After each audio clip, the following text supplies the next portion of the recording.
지난주부터 우리는 출애굽기에 주로 나와 있는 모세의 이야기를 살펴보고 있습니다. 대부분의 사람들이 모세를 한 번 정도는 교회를 안 다니더라 할지라도 영화를 통해서 이야기를 통해서 한 번쯤은 모세의 이야기를 들어보셨을 겁니다. 지난주에 이제 저희가 봤던 것은 출애굽기 1장 내용을 가지고 살펴봤어요. 그러면서 그 당시에 이 이스라엘 사람들의 삶이 한 단어로 뭐였죠? 종살이였죠. 종살이. 자기가 자기 인생을 마음대로 이끌어가는 것이 아니라 다른 사람에 의해서 인생이 이끌려 갈 수밖에 없는 그런 참 힘든 상황이었어요. 그러니까 이 사람들의 이야기를 우리가 이렇게 읽으면서 불쌍한 사람들 이럴 수도 있지만 사실은 우리가 우리의 인생을 하나하나 비교해 봤잖아요. 그렇죠?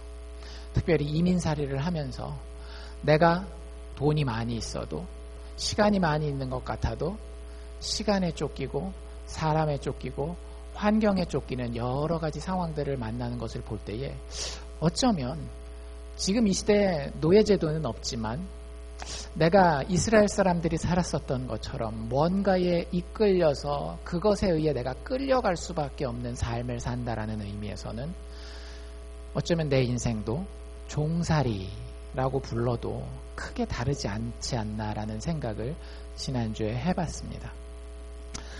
어쨌든 사람마다 이제 다르겠죠. 환경이 좀 편하시면 저랑은 크게 상관이 없습니다. 이렇게 이야기하실 수도 있고 환경이 좀 힘드시면 급 공감하셔서 맞아 인생은 종살이야 이러실 수도 있는 거 그거는 개인의 환경마다 다른 것 같은데 오늘은 이제 1장 여전히 연결되어서 2장으로 넘어가는 이야기를 살펴볼 텐데 어려움을 당할 때에 우리가 어떤 생각을 하고 있으며 성경은 그 어려움에 대해서 무엇이라고 이야기하고 있는지를 한번 생각해 볼 수 있기를 원합니다. 고난 가운데 여러분들 어떤 생각을 하십니까? 사람들의 머릿속에는요 우리가 의식하지 않고 있어도 이 논리가 착착착착착 돌아가게 돼 있어요. 여러분들이 어려움을 당하고 있어요. 그게 경제적인 어려움이 됐건 아니면 사업에 있어서의 어려움이 됐건 가족 안에서의 어려움이 됐건 인간관계의 어려움이 됐건 건강의 어려움이 됐건 어려움을 겪을 때 그냥 잔잔한 거는 이렇게 참고 넘어갈 수 있는 그런 인내심이 한국인들에게는 다 있습니다. 그렇죠? 근데 이게 좀 크고 버거울 때 많은 사람들은 심지어는 교회 안에 있는 믿음의 사람들도 이런 생각을 하게 됩니다. 내가 볼 때 도대체 이 고난에는 어떤 의미도 없어 보여 이런 생각을 해요. 저도 사실 그때 철이 들긴 했지만 어머니 돌아가셨을 때 비슷한 생각을 했었던 것 같아요. 어머니 돌아가셨을 때 어머니가 돌아가셔서 내가 배울 수 있는 게 뭐지? 이런 생각 전혀 안 했어요. 그냥 어머니 고등학교 1학년 때 돌아가셨을 때 왜 우리 어머니가 돌아가셔야 되지? Why my mother? 이런 생각 정도를 하죠. 도저히 제 고등학교 1학년의 눈에는 그 고난을 통해서 내가 앞으로 얻게 되어지는 것은 존재하지 않는 것처럼 보였습니다. 그래서 그 다음 논리가 뭐가 될까요? 그 다음 논리가 내가 볼 때 이 고난에는 특별한 말이 되는 이유가 없어. 그럼 그 다음에 어떻게 사람은 생각하는가 하면 그래 그렇기 때문에 실제로 이 고난에는 아무 의미가 없는 거야. 내 나름대로 이렇게 결론을 내리게 돼요. 여러분들 이런 논리는 우리가 고난 가운데 쉽게 가질 수 있는 논리이긴 하지만 사실은 아주 잘못된 논리입니다. 그리고 신앙적으로 볼 때 아주 교만한 논리예요. 왜 교만한 논리일까요? 내가 하나님이 아는 걸 똑같이 다 안다라고 전제했을 때는 이렇게 얘기할 수 있어요. 하나님이 내일에 대해서, 모레에 대해서, 1년 후에 대해서, 5년 후에 대해서, 10년 후에 대해서 정확히 어떻게 아는 거를 나도 똑같이 알면 여러분들이 그래 이 고난에는 아무 의미가 없어 라고 결정 지을 수 있습니다. 그런데 여러분들 우리가 그런가요? 그렇지 않잖아요. 우리는 길어야 몇 세 살아요. 우리 아까 기도하면서 우리 주창숙 집사님 시어머님의 연세를 들었는데 97이래요. 97세. 야, 우린 그것만 들어도 어때요? 야, 참 오래 사셨다 이렇게 얘기를 하잖아요. 그렇죠? 근데 여러분들 인류의 역사는 우리가 아는 것만도 벌써 수천 년이 되잖아요. 우주의 역사를 보면 도대체 몇 년인지 우리가 가늠할 수가 없을 정도로 깁니다. 그 모든 것을 만드신 분이 누구예요? 지금도 손바닥에 쥐고 그 역사와 인생을 주관하고 계시는 분이 누구예요? 하나님이란 말이죠. 그런데 그 하나님이 우리의 인생 가운데 고난을 허락하셨다라고 했을 때에 내가 다 안다라고 이야기하는 것만큼 하나님 앞에서 교만한 생각은 아마 없을 겁니다. 그래서 오늘 그것에 대해서 이야기하기를 원하는데요. 성경이 과연 고난받는 우리에게 뭐라고 이야기하고 계실까요? 결론부터 말씀드린다라고 한다면 예수 그리스도를 통해 드러난 하나님은 우리가 당하는 이런 고난과 절망 가운데서도 여전히 구원하시는 하나님입니다. 이게 성경이 우리에게 하고 싶은 얘기예요. 우리가 아무리 이유를 모르는 고난과 절망 가운데 있다 할지라도 예수 그리스도를 통해 드러난 하나님은 그 가운데서도 여전히 구원하고 계시다라고 하는 것이 성경이 우리에게 가르쳐주고자 하는 메시지입니다. 진짜 그런지 오늘 모세 이야기를 통해서 살펴보게 될 텐데요. 모세의 이야기, 특별히 우리가 지난주 이번 주 다루게 된 1장과 2장의 이야기를 보면 우리가 제일 먼저 깨달을 수 있는 것은 이것입니다. 첫 번째, 인생에는 하나님이 계시지 않아 보이는 힘들고 어둡고 어려운 상황들이 반드시 있기 마련입니다. 여러분들 그런 경험들 해보셨어요? 내가 지금 인생을 살아가는데 하나님이 안 계셔 보여요. 하나님이 없는 것 같이 너무 힘들고 답도 안 보이고 이유도 도저히 알 수가 없는 그런 상황들이 인생에 있다라고 하는 거예요. 여러분들 아직 그런 상황을 여러분들 지금까지 살면서 한 번도 경험해 보시지 못하셨습니까? 그러면 목사로서 이렇게 분명히 얘기할 수 있어요. 여러분들 불행한 겁니다. 왜냐하면 인생의 진수를 모르는 거기 때문에. 인생은 있는 대로 우리에게 다가와야 우리가 지혜롭게 성장할 수 있는 거예요.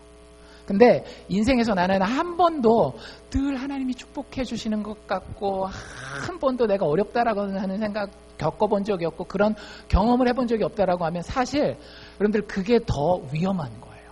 그게 더 위험한 거예요.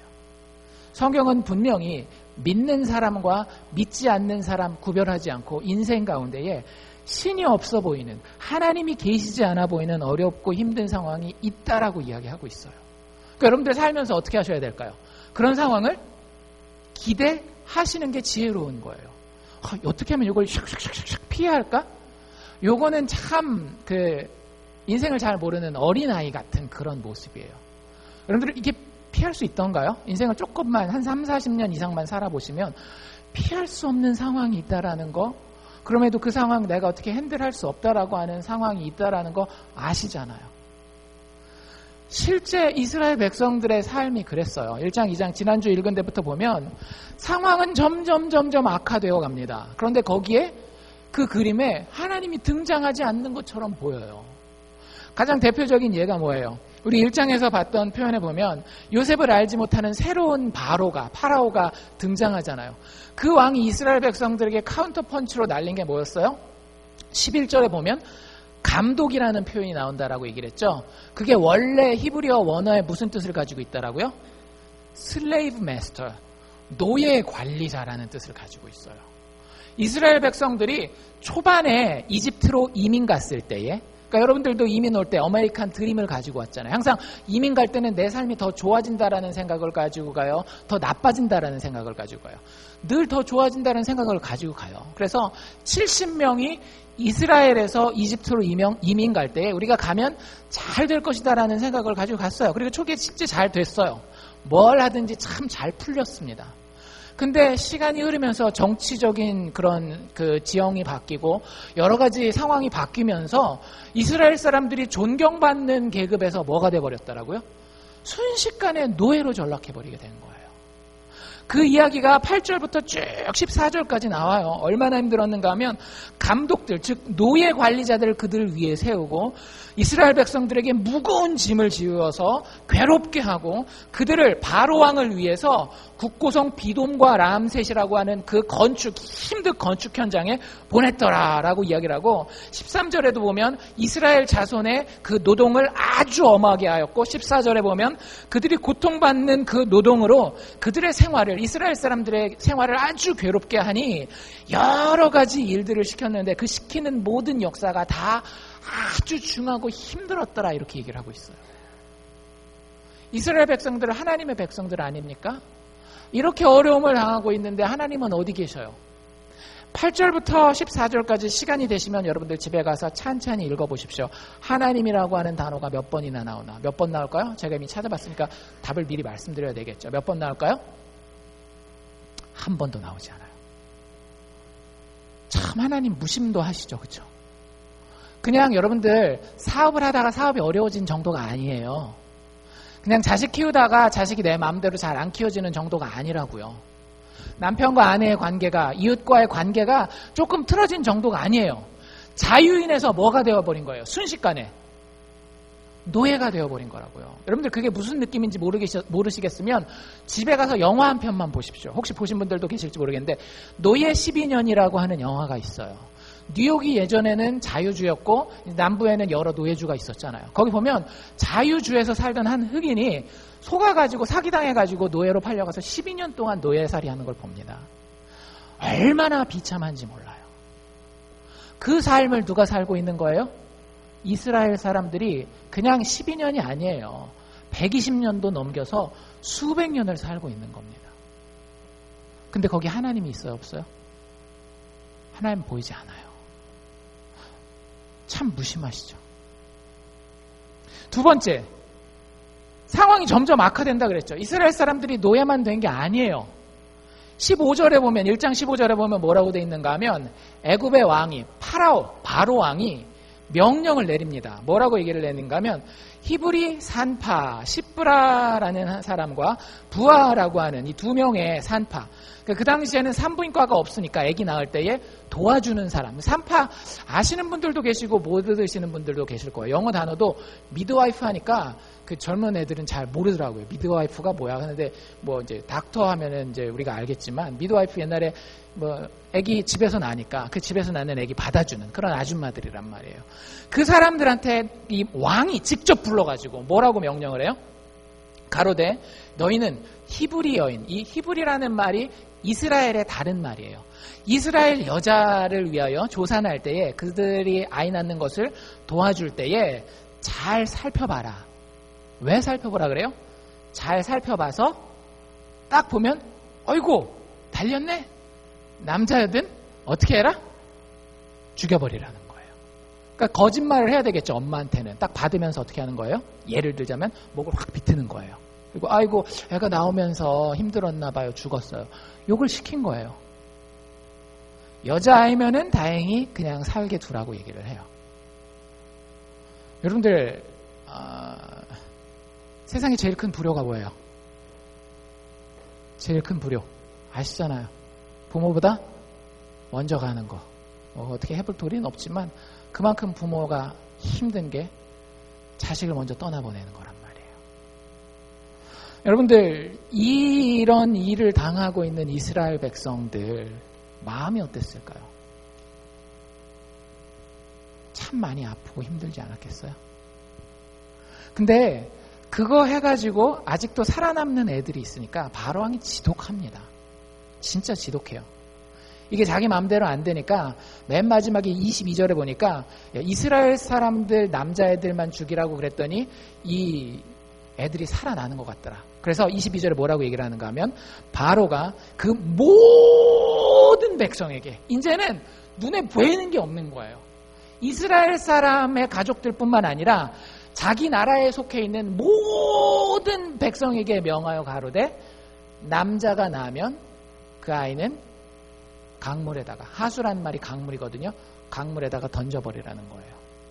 여자아이면 똑같이 살리고. 여러분들 하나님 어디 계십니까? 이게 15절부터 22절까지 일어나는 사건이거든요.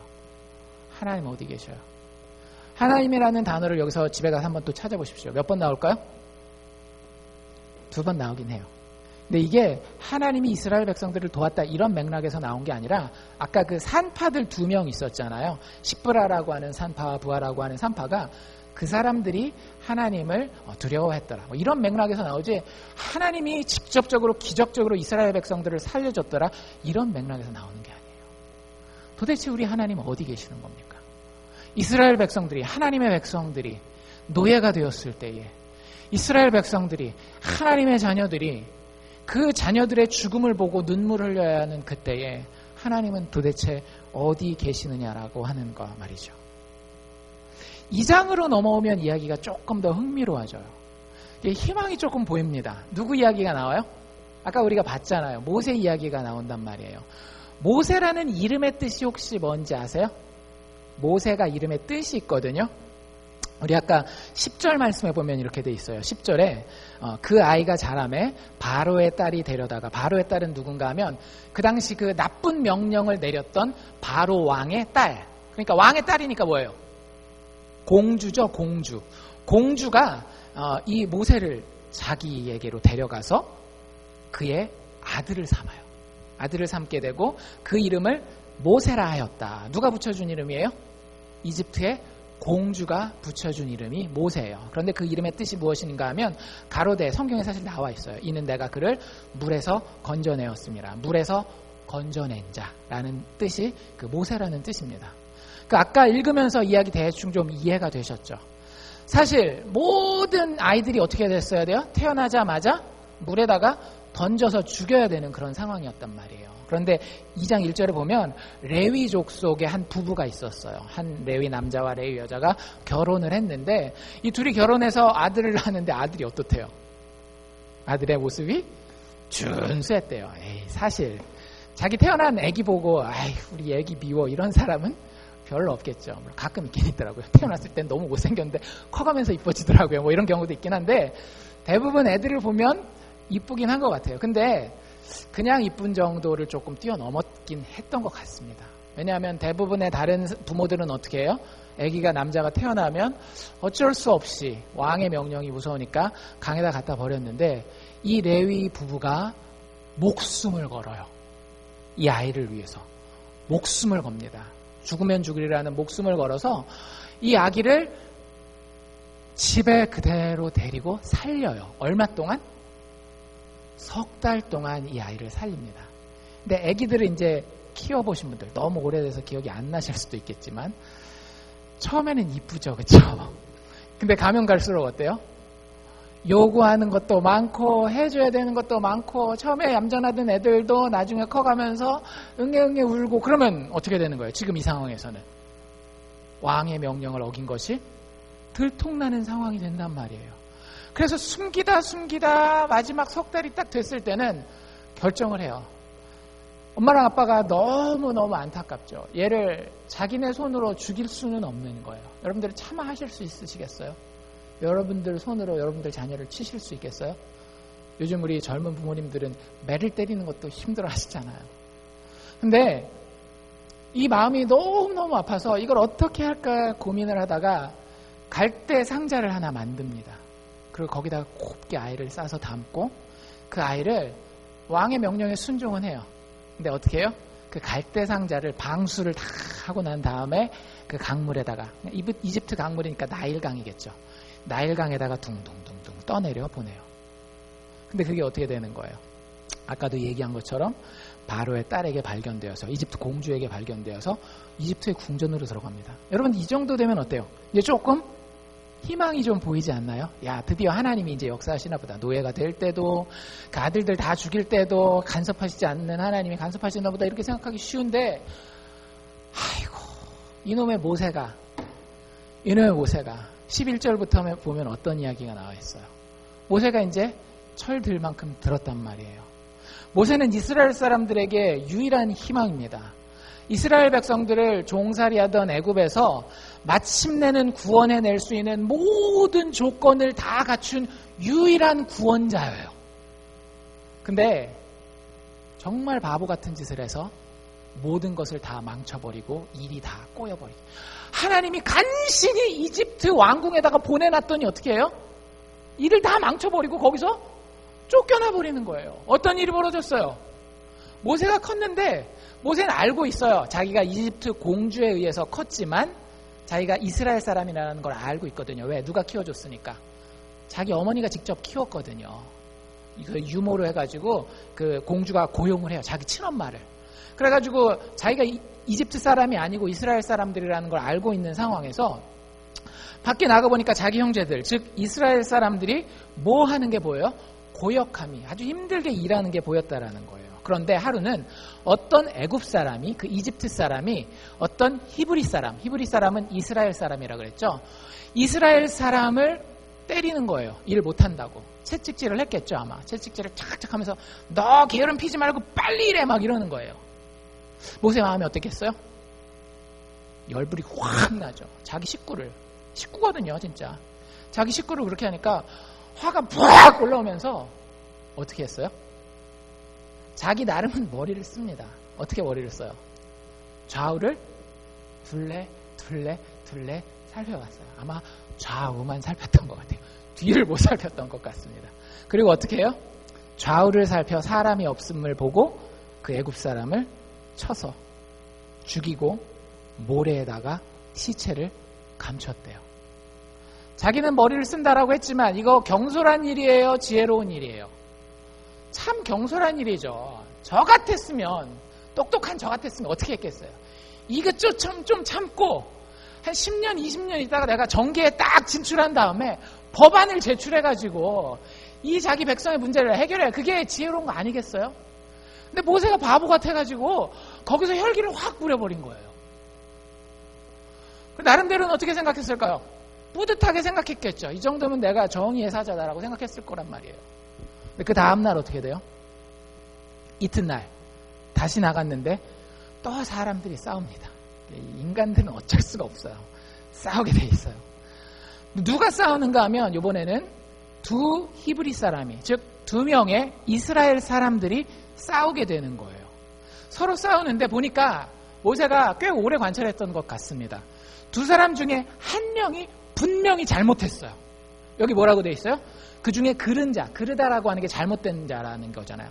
한 명이 분명히 잘못된 자가 있어요. 그래서 모세가 이렇게 얘기해요. 그 그른 자에게, 잘못한 자에게 이르되, 야, 네가 어찌하여 내 동포를, 네 형제 된 이스라엘 사람을 그렇게 때리느냐. 아마 일방적으로 때렸던 것 같아요. 둘이서 싸우긴 싸웠지만. 그걸 놓고 이렇게 이야기를 하니까 그 잘못한 애가 오히려 방귀 낀 놈이 성낸다더니 뭐라고 화를 냅니다. 뭐라고 화를 내요? 그가 가로되, 누가 너로 우리의 왕과 우리의 재판관을 삼았느냐. 그러면서 아주 충격적인 얘기를 합니다. 너 어제 이집트 사람 죽였지? 내가 봤걸랑? 근데 그 이집트 사람 죽인 것처럼 나도 죽이려고? 아주 대드는 거예요. 탁 얼굴을 내밀고 죽여봐. 너 어제 이집트 사람 죽인 것처럼 나도 죽여. 이러는 거예요. 모세가 거기서 아차하죠. 왜? 얘가 이 정도 얘기할 정도면 곧 누가 알게 되는 거예요? 이집트의 재판관들이 알게 되고 또 왕이 알게 될 거란 말이죠. 그러면 살인에 합당한 죄값을 치러야 된다는 것을 알기 때문에 여기 뭐라고 돼 있어요? 두려워하여서 일이 탈로 되었다라고 한탄하며 바로의 궁전을 떠나게 됩니다. 절망도 이런 절망이 없죠. 서광이 비쳐서 이제 일이 좀 해결되는 것 같은가 했는데 그 한 사람, 유일한 소망이 되는 그 한 사람이 일을 다 망쳐버리는 거예요. 그때 하나님은 어디 계셔요? 하나님이 좀 나타나셔가지고 모세야 참을 인자 3번 써라. 그럼 살인을 면한다. 그 말 한마디만 해줬으면 이집트 궁전에 남아서 큰 일을 할 수 있는 사람이 되지 않았겠어요? 근데 하나님이 계시지 않아요. 쭉 2장을 읽으면 하나님이 언제 나올까요? 모세가 일을 다 망쳐놓고 저 끝에 23절, 24절 가면 이스라엘 사람들이 너무 힘들어하는데 하나님이 그 힘들어하면 들었더라. 그런 얘기로 나오지. 모세가 하나님의 모든 계획을 다 망쳐놓고 구원 역사를 망가뜨려 놓고 있는데 그 장면에는 하나님이 한 번도 등장하시지 않으셔요. 여러분들, 우리가 이렇게 어려워할 때, 힘들어할 때에, 도저히 내가 감당할 수 없을 만한 상황을 만났을 때에 하나님은 어디 계십니까? 여러분들 그것에 대해서 물어보시고 바른 답을 한번 가져보셨어요? 하나님, 내가 이렇게 힘든데 내가 이렇게 힘들고 어려울 때마다 하나님은 상관을 안 하거나 하나님은 멀리 계시거나 아니면 혹시 관심은 있지만 능력이 없다라고 생각하고 있는 것이 우리의 믿음의 내용이 아닌지 한번 살펴보자라고 하는 거죠. 많은 사람들이 하나님을 믿는다라고는 이야기를 해요.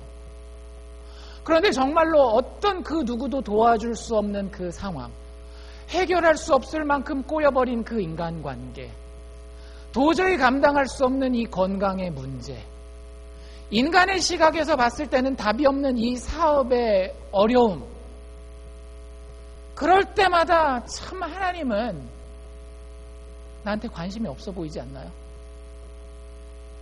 참 너무 멀리 계셔서 그래 천국 갈 때는 하나님 필요하긴 하지. 근데 지금 이 순간에 하나님 너무 바쁘셔가지고 나를 과연 도우실까? 나한테 관심이나 가지실까? 그런 상황들이 우리에게 많이 있다라고 하는 것이 성경의 메시지입니다.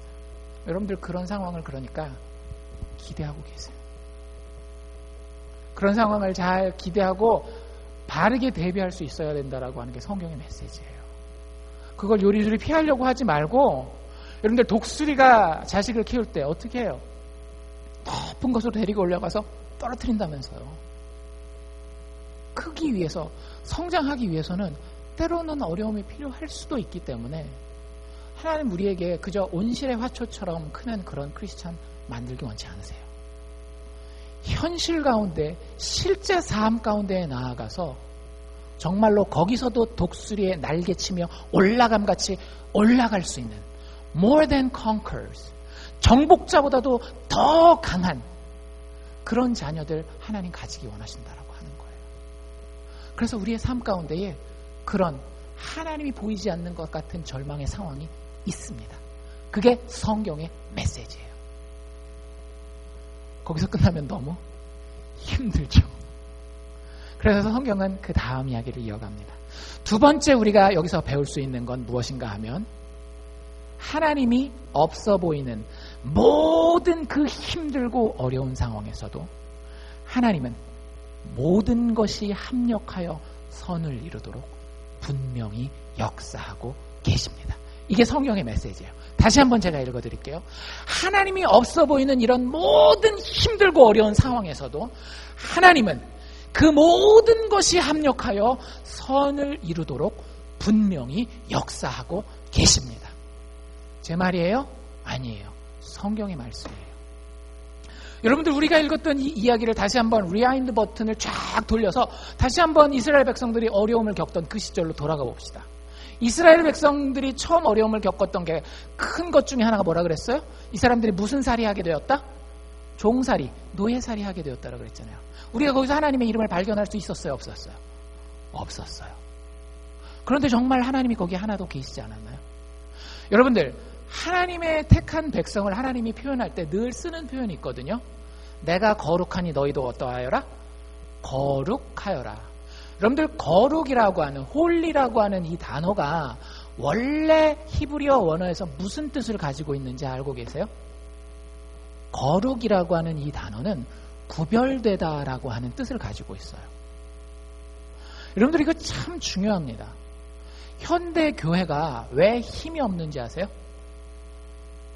세상과 구별되는 게 없어요. 제가 가끔씩 드리는 예지만 여러분들 이혼율을 봤을 때에 교회 안의 이혼율과 교회 밖의 이혼율, 미국 사람들이 통계조사하면 어떻다라고요? 똑같아요. 지금 미국 사회의 이혼율이 어떻게 되죠? 50%예요.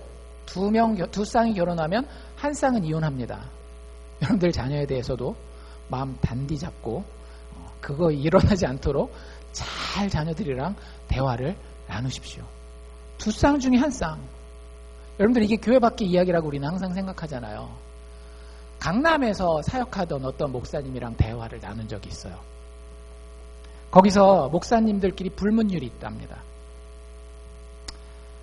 하나님이 전적으로 역사하셔서 성령이 특별히 감동하지 않는 한은 이혼에 관한 이야기는 하지 않는다.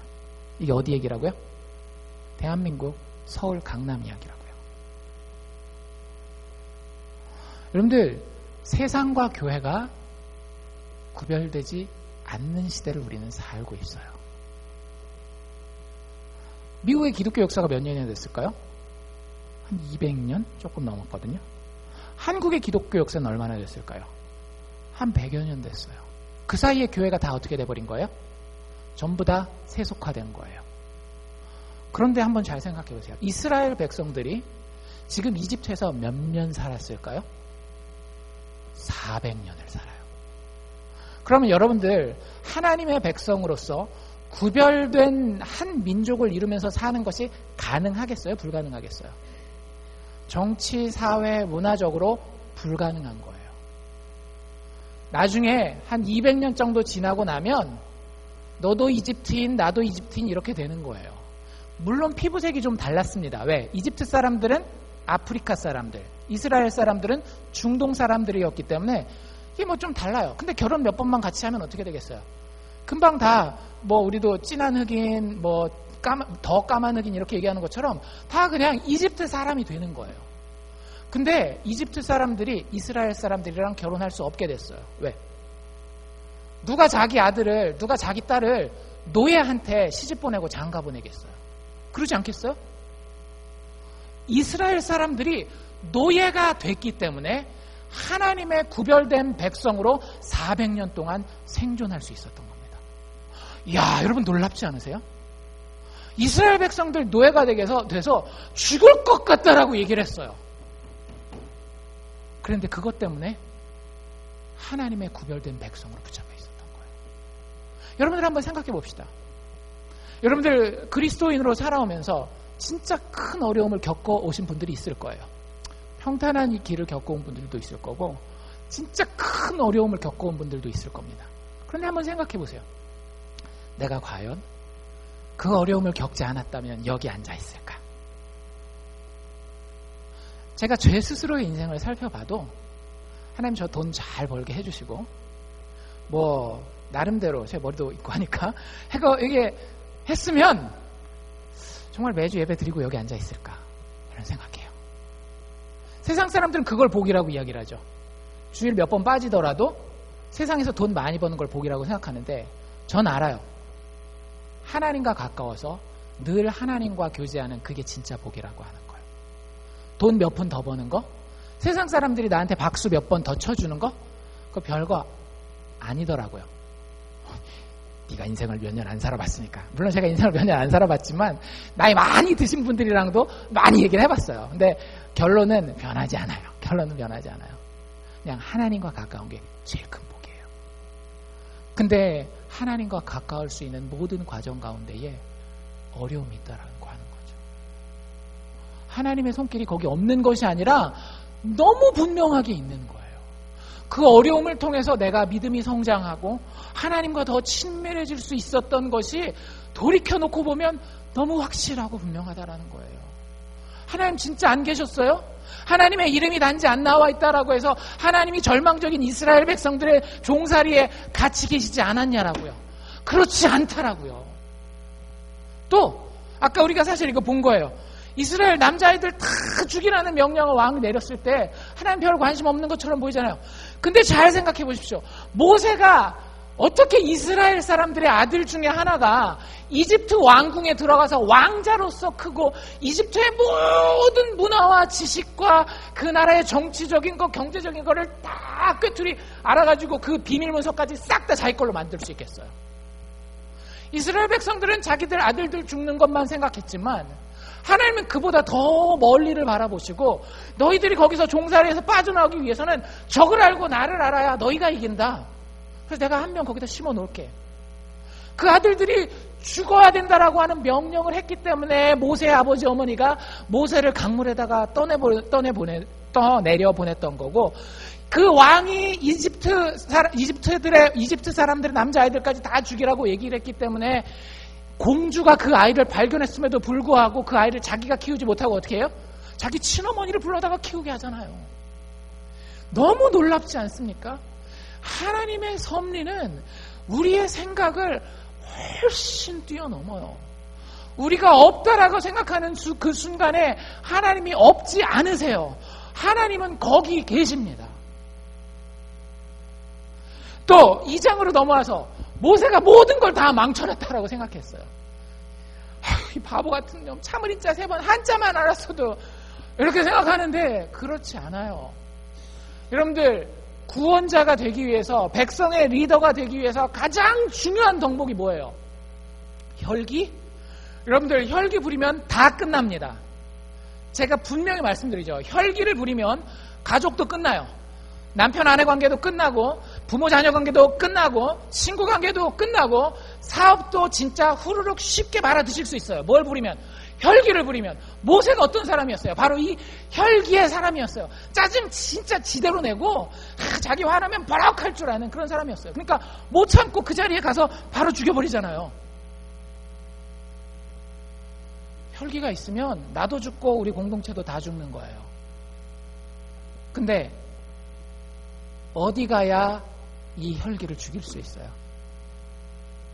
성경에 보면 하나님이 하나님의 리더를 훈련시키실 때마다 보내는 곳이 있습니다. 어디예요? 광야예요. The wilderness. 광야로 사람을 보내요. 다윗도 왕이 되기 전에 사울왕을 피해서 광야로 도망을 다닙니다. 예수님도 공생애를 본격적으로 시작하기 전에 40일간 광야에서 금식하시며 겸손하게 훈련받으셔요. 만약에 모세가 이 겸손과 온유를 광야로 쫓겨나지 않아서 배우지 못했다라고 한다면 이스라엘 백성들이 모세 말을 잘 들어요, 안 들어요? 나중에 스토리를 아시는 분들은 모세가 자 우리 이렇게 합시다, 하나님을 섬기는 건 이겁니다 얘기할 때마다 이스라엘 백성들이 아멘 아멘 하고 잘 따라가죠. 천만의 말씀이에요. 어떻게 그렇게 하지 말라는 것만 골라서 하는지. 그때마다 모세가 혈기를 부렸으면 어떻게 했을까요? 이스라엘 백성들 다 죽었어요. 구원자로 불렀는데 구원자가 아니라 심판자가 돼가지고 한 명도 남겨놓지 않고 싸그리 다 멸종시켰을 겁니다. 근데 하나님이 그 모세를 그 왕자의 자리에서 어디로 데리고 온다고요? 광야 학교 학생으로 데려간다라고요. 여러분들 기억하세요. 광야가 쉽다는 얘기는 절대 아닙니다. 광야가 쉽다는 얘기는 아니에요. 우리가 겪고 있는 인생의 어려움이 여러분들 아무것도 아니니까 대충 넘어가세요. 정 목사가 그런 얘기 하는 거 아니에요.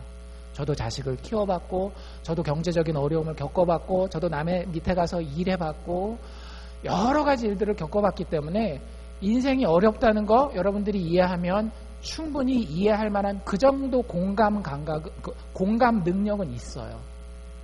근데 그럼에도 불구하고 성경은 우리에게 그렇게 이야기하고 있다는 거예요. 그럼에도 불구하고 우리는 우리가 성장하기 위해서 광야라고 하는 학교가 필요하다라고 하는 겁니다. 힘들고 어렵지만. 성경에서 모세를 표현하는 표현이 뭔지 아세요? 민수기 12장 3절에 이렇게 나와 있어요.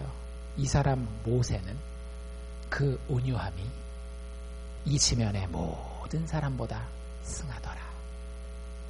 세상에서 제일 겸손하고 제일 온유한 사람 누구라고요? 모세라고요. 모세가 어떤 사람? 혈기 버럭 내서 사람까지 죽일 수 있는 사람이었는데 광야 학교 졸업하고 나니까 어떻게 돼요? 수석 졸업생이 된 거예요. 지면의 모든 사람보다 그 온유함이, 그 겸손함이 으뜸 가는 사람이 되었다라고 하는 겁니다. 하나님이 숨어 계시는 것 같고요. 하나님이 부재 중이신 것 같아요. 그런데 여러분들의 느낌과 여러분들의 경험을 신뢰하지 말고 하나님의 말씀을 신뢰하시길 바랍니다. 하나님 뭐라고 말씀하고 계시는가 하면 하나님은 그 누구의 고난도 기뻐하시지 않는다라고 말씀하고 계세요. 여러분들이 고난당하는 거, 아니 교회 나와 있는 우리들 뿐만 아니라 성경에 정확하게 어떤 표현이 나와 있어요? 하나님께서는 악인의 죽음조차도 기뻐하시지 않는다라고 이야기를 해요. 이게 하나님이에요. 이게 우리 하나님이에요. 그런데 그 자녀들이 어려움 당하고 있을 때 하나님이 그걸 멀리서 그냥 떨어져서 보고만 계시다라고요? 아무 관심도 없으시다라고요? 천만의 말씀이라고요. 하나님 우리를 사랑하십니다. 그러면 내 느낌이 내 느낌이 하나님이 관심이 없어 보인다라고 느껴진다 할지라도 여러분들 우리의 느낌을 신뢰해야 된다라고요. 하나님의 말씀을 신뢰해야 된다라고요. 하나님의 말씀을 신뢰해야 된다라고요. 우리의 인생에서 때때로 어떤 때는 우리가 자주라고 느낄 수 있을 만큼 하나님은 그 하나님의 신비롭고 알 수 없는 경륜과 계획 가운데에 우리를 고난을 통해서 그분의 완벽한 선과 의를 이루는 길로 걸어가게 하십니다. 여러분들 그것을 기대하셔야 돼요. 성경에 뭐라고 나와 있어요? 자녀를 위해서 회초리를 아끼는 자는 그 자녀를 미워하는 자라고 이야기해요. 여러분들 그게 하나님이 자녀 교육만을 위해서 하시는 얘기가 아니라 하나님이 우리에게 내가 너에게 그런 마음을 가지고 있다. 내가 회초리를 들어서라도 네가 정말 최종적으로 잘 되기를 원한다. 그 말씀을 우리에게 해주시는 거예요. 하나님을 찾고자 하나 만날 수 없는 것처럼 보일 때 여러분들 실망하지 마십시오. 만약에 하나님이 이미 나를 찾고 계시지 않으셨다라고 한다면 내가 지금 하나님을 원망하면서 하나님을 찾으려고 하지도 못할 것이기 때문입니다. 무슨 말인지 이해가 되세요? 여러분들이 하나님 찾으면서 하나님 어디 계세요? 하나님 있기는 한 거예요? 라고 할 때에 여러분들 하나님이 여러분들을 이미 찾고 계시지 않으셨다라고 하면 여러분들은 그런 말도 못한다라고요. 우리가 우리 스스로의 삶을 원망 가운데서라도 불평 가운데서라도 하나님과 연결시킬 수 있다는 것 자체가 무슨 증거라고요? 하나님이 우리를 찾고 계시다라고 하는 증거예요. 그 절망과 그 낙담과 그 고난 가운데서도 하나님이 여전히 우리를 찾고 계신 증거가 우리가 하나님의 이름을 부를 수 있다라고 하는 그것입니다. 모세 이야기가 우리에게 그것을 너무나 잘 설명해 주고 있는 거예요. 이렇게까지 얘기를 해도 이런 생각이 혹 들 수 있어요. 그래, 그건 모세 이야기잖아요. 그거는 3000년도 더 전에 이스라엘이라는 나라 사람들이 경험했던 거지. 그 모세가 그렇게 됐고 이스라엘 사람들이 노예 종살이 하던 데서 구원받았는데 그게 도대체 뭐 무슨 상관이 있나요? 모세가 이스라엘을 구원한 게 지금 내가 이렇게 죽을 것 같이 어려운 이 상황에 있는 나를 구원하나요? 도대체 모세와 이스라엘의 구원의 이야기가 나와 무슨 상관이 있는 거죠? 모세 시대에 왕이 아기들을 다 죽이라고 명령했던 거 그게 도대체 나랑 무슨 상관이에요? 모세 시대 때 그 죽을 아기들 가운데서 건져냄을 당한 아기가 딱 나와가지고 이스라엘 백성들의 구원자가 됐다라고 하는 거 그게 도대체 나랑 무슨 상관이에요? 아니 모세 시대 때 3000년도 더 전에 모세가 자기 백성을 구하려고 탁 나서니까 이스라엘 백성들 자기 백성이 나와가지고 너 됐어라고 자기 백성을 구원자가 거절하는 그게 나랑 무슨 상관이에요? 모세 시대 때 모세가 광야에 가서 훈련을 받고 그 광야의 훈련 가운데 성령의 기름을 받고 광야에서 돌아와 그 백성을 자유로 이끄는 그 이야기가 나의 구원과 도대체 무슨 상관이냐고요. 상관이 있나요? 근데 여러분들 제가 이렇게 얘기하는 가운데 눈치가 조금 있으신 분들은 이게 좀 그런데? 여러분들 왕이 아기들을 죽이라고 명령한 이야기가 성경에 한 번 더 나와요. 언제 나오죠? 헤롯 왕이 예수님 탄생 때에 아기들을 다 죽이라는 이야기가 나옵니다. 그 아기들 가운데 건져냄을 당한 자가 구원자가 되는 이야기가 성경 또 다른 데 나와요. 어디 나와요? 예수님의 이야기에서 나와요. 헤롯이 아기들을 다 죽이라고 이야기했을 때에 하나님이 천사를 통해서 예수님, 아기 예수를 구원하십니다. 그리고 그를 애굽에서 데리고 나오셔요. 와, 놀랍지 않습니까? 그리고 이 모세가 자기 백성을 구원하려고 할 때 거절했었던 것처럼 예수님이 자기 백성을 구원하려고 할 때 어떻게 해요? 백성들이 다 나서서 너는 우리 구원자가 아니야 라고 거절해요. 모세가 광야에서 훈련받았던 것처럼 예수님도 공생애를 살기 전에 40일 동안 광야에 가서 훈련을 받아요. 모세가 광야 생활을 하면서 그 가시떨기에 불꽃으로 나타난 하나님을 만나서 하나님의 기름 부음을 입은 것처럼 그 광야 마지막 40일에 예수님은 성령으로부터 세례를 받게 됩니다. 세례 요한에게 세례받을 때 하늘에서 성령이 임하는 것들을 사람이 보게 돼요. 그리고 광야에서 돌아온 모세가 마침내는 이스라엘 백성들을 이끌고 당당하게 하나님 약속하신 가나안 땅으로 향했던 것처럼 광야에서 떠난 예수 그리스도께서 자기 백성들을 부르셔서 하나님이 약속하신 영원한 평안과 안식의 땅으로 그 백성들을 지금도 이끌고 가세요. 여러분들 놀랍지 않으세요? 모세 이야기는 3500년 전에 이스라엘 백성들을 구원했던 이야기가 아닙니다. 모세의 이야기는 지금 이 시간도 절망 가운데 빠져서 아무 소망이 없지만 그들을 구원하기 원하는 하나님의 이야기를 여전히 담고 있는 거예요. 그래서 성경이 놀라운 책이라고 하는 겁니다. 이 성경 가운데에는 이스라엘 백성들의 소망이 담겨 있는 것이 아니라 오늘을 살고 있는 우리의 소망이 담겨 있어요. 여러분들 인생 가운데 얼마나 어둡고 어렵고 힘든 환경이 여러분들을 가로막고 있습니까? 여러분들이 얼마나 어려운 종살이를 하고 있습니까? 하나님 그거 다 알고 계시다라고 하는 거예요. 그것을 위해서 내가 너희에게 나의 아들을 죽기까지 보내주시겠다라고 하는 것이 하나님의 약속입니다. 여러분들 이거 제가 만들어내는 건가요? 억지로 모세의 이야기를 예수님의 이야기에 껴맞춘 건가요? 아니에요. 누가복음 9장에 보면 예수님이 산에 올라가서 변화하시는 모습이 나와요. 그 변화산 이야기라는 그런 이야기가 있는데 거기에서 예수님이 하나님의 기적으로 아주 영광스러운 모습으로 변합니다. 근데 더 놀라운 건 뭐냐면 그 자리에 하늘에서 두 사람이 내려와요. 누가 내려와요? 모세와 엘리야가 내려옵니다. 그래서 거기서 대화를 나눠요. 그래서 베드로가 그거 듣고 있는데 대화 나누는 내용을 들어보니까 무슨 얘기인가 하면 제가 읽어드릴게요. 뭐라고 얘기를 하고 있는지. 누가복음 9장 31절에 영광 중에 모세와 엘리야가 나타나서 장차 예수께서 예루살렘에서 별세하실 것에 대하여 말씀하였다. 대화를 나누었다. 이런 얘기가 나와요. 별세가 무슨 얘기인지 혹시 아세요? 죽는 거죠. 그렇죠? 그러니까 이제 예수님이 곧 십자가에서 죽으실 거기 때문에 모세와 엘리야가 예수님이랑 예수님이 십자가에 대해서 돌아가실 거에 대해서 얘기했나 보다 이렇게 생각하기 쉬워요. 근데 여러분들 헬라어, 그리스 말 원어를 보면 이게 무슨 뜻을 가지고 있는가 하면 그 죽는다라는 뜻을 가지고 있지 않아요. 떠난다라는 뜻을 가지고 있습니다. 그래서 영어 성경 NIV 버전엔 뭐라고 번역되어 있는가 하면 departure, 여기서 이쪽으로 이렇게 떠나는 거, 출발하는 그 단어를 쓰고 있어요. 근데 이 단어가 사실 상당히 번역하기 힘든 단어거든요. 그 헬라어 단어가 여러분들 혹시 뭔지 아세요? 아실 리가 없죠. 이거 뭐 헬라어 성경을 봐야 하는 거니까. 근데 제가 얘기를 하면 여러분들 아마 놀라실 거예요. 모세와 엘리야와 예수님이 뭐에 대해서 대화를 나누는가 하면 His Exodus. 성경에 대한 배경 지식이 있는 분들은 제가 이야기하면 무슨 얘기인지 아실 겁니다. 여러분들 엑소더스가 무슨 뜻인지 아세요? 우리가 읽는 이 성경책의 제목이에요. 이 성경책 제목이 뭐예요? 출애굽이죠. 그러니까 다시 읽으면 이렇게 되는 거예요.